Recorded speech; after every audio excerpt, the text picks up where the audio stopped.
Hello everyone. This video today is a little bit different than my usual videos of making products or doing hair techniques.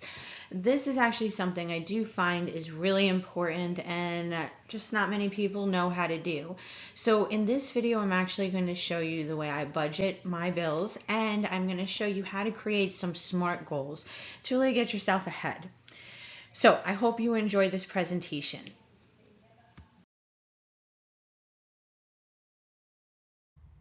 Hello, my name is Alyssa-Marie. I'm going to go over a way to create SMART goals and a monthly budget.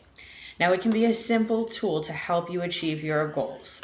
I find not many people know how to actually budget. I was fortunate enough to take some accounting classes, but truthfully, I learned this when I was a manager for a company, and one of my jobs was to teach my employees how to manage their goals through budgeting. I learned different techniques through seminars and other trainings. Today I'm going to show you how to use this plan to budget and set realistic goals.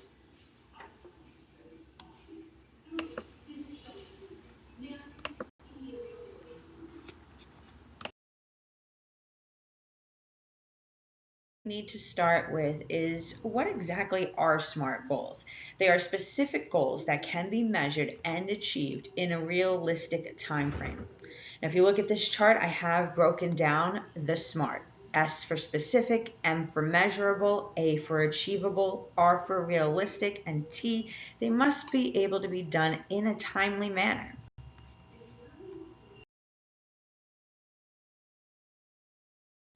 Now, before we create our SMART goals, we need to understand the end goal versus the mean goal. Now, I thought my end goal was to be financially stable, but why do I want to be financially stable? I mean, what will that really do for me? For me personally, that means that I'll be able to retire at a reasonable age.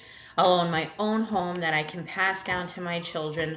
I'll be able to support my child while they figure out their dreams. I also want to be able to travel a little bit. I do enjoy getting around, and I still want to do it while I'm young enough to experience it. Now, that for me is what being financially stable looks like, or financially stable looks like. Whatever your goal is, you need to figure it out, but you also need to dig deep. Not just say, I want to buy a house or a car. What will those things actually do for you in the long run? Where will it get you that you really want to be? Now, I want you to take some time and write down what your end goal is, or what you think your end goal might look like.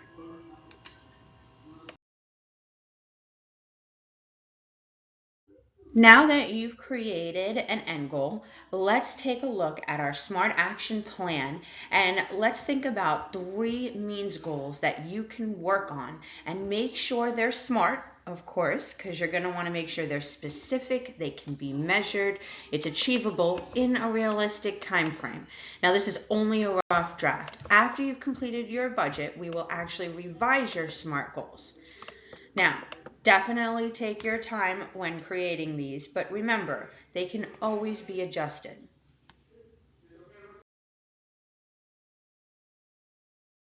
Now it's time to make a budget. You can narrow the categories down even further, like other expenses could be divided based on food and entertainment. Your main goal here is to decide what percent you want to use, and always make sure that it adds up to 100%. Now, over the next few slides, I'm going to go over an example of how to actually build your budget.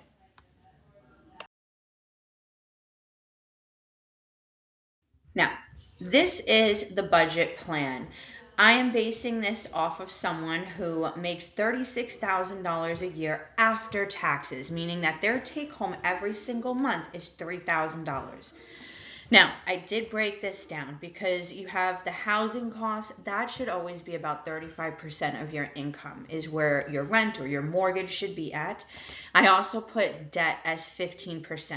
Now, debt could be savings or it could be debt. It could be either or.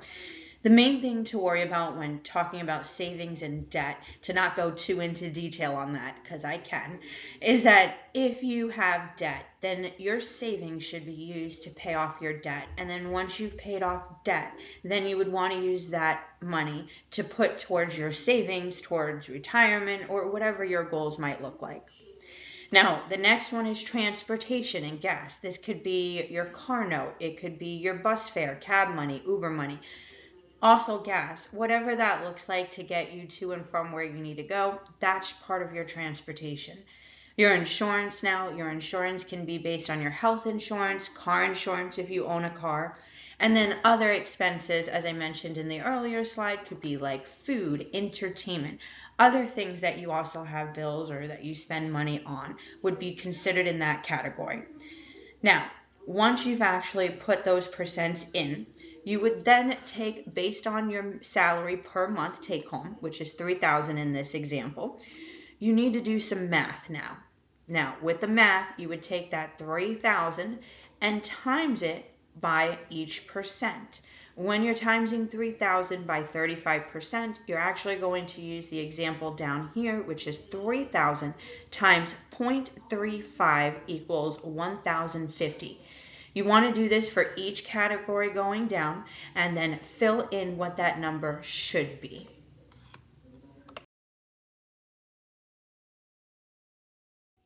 Now, what we should pay and what we actually pay are not always the same. So, of course, based on your actual real bills, you want to put those numbers into the next column and add up what do you spend in a month on average. Now, in this example, it does show that we started with 3,000 and in total we've paid $2,965 in bills, giving us a difference in the positive of $35, which you can use for some other entertainment or put towards your debt or savings. But you also want to move money because you want to make sure that if you can put this $50 over this $50, because that's how we really do our bills, right? We pay what we need to pay. But this gives you an understanding of where you should be at, where you actually are, and what does that difference actually look like. Now, once you've actually done your budget, you have to ask yourself some real questions. Here are a few that I bring to mind. Let's go over those.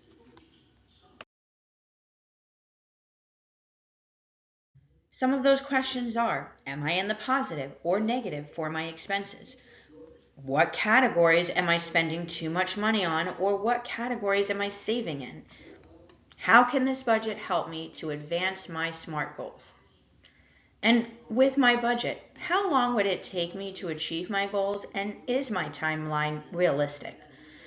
Where do I need to be, and where do I want to be? And then, of course, do I need to change my SMART goals? Now, I'm sure there's many other questions you can be asking yourself. Now, maybe you can stop buying your coffee or lunch and make it from home. Or you can put a few extra hours in at work or take a few extra clients to make up the difference. Do I need to make some real changes in my life? Go back to school, get another job, get a second job, move where it's more affordable. Real life changes that can impact your life for the better and get you one step closer to your end goal. Whatever that looks like for you, take this knowledge based on your budget and revise your goals to ones that need immediate action.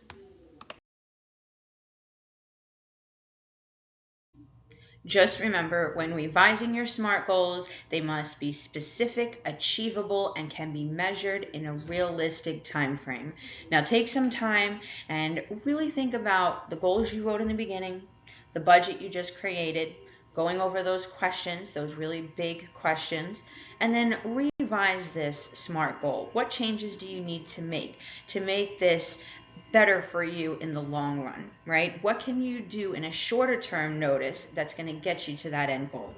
And that's what you want to do here.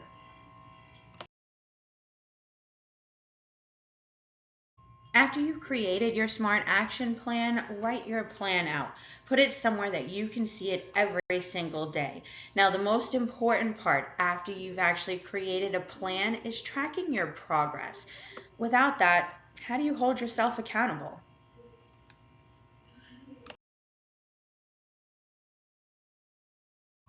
No matter your goal, you must track the progress, whether you decide you need to track it monthly, weekly, daily, and you must set an end date, a date when this will be completed. Now, things change. In 2 months, because life happens, you can revise your goals. It doesn't matter how many times you revise your goals. When it comes to reaching your end or your dream goal, there shouldn't be a certain number of times till you give up. You should never give up on your dreams. A big part of living is the experience and journey it takes you on as you're trying to achieve your end goals. Doesn't hurt to have some tools to guide you on your way of getting there. Like I said in the beginning, I find many people don't know how to create budgets or SMART goals, and it has been a helpful tool in my life and others I have actually shared this with. I just feel the need to share it with anyone willing to listen. So I hope you enjoyed this presentation. Definitely leave any comments below. Thanks. I hope you enjoyed this presentation. If you did, definitely like it down below. Also, if you need any assistance at all, or you have any questions about budgeting or making SMART goals that actually work for you, definitely leave comments below or send me a message. I will definitely help you as much as I can. So I hope you guys have a great day.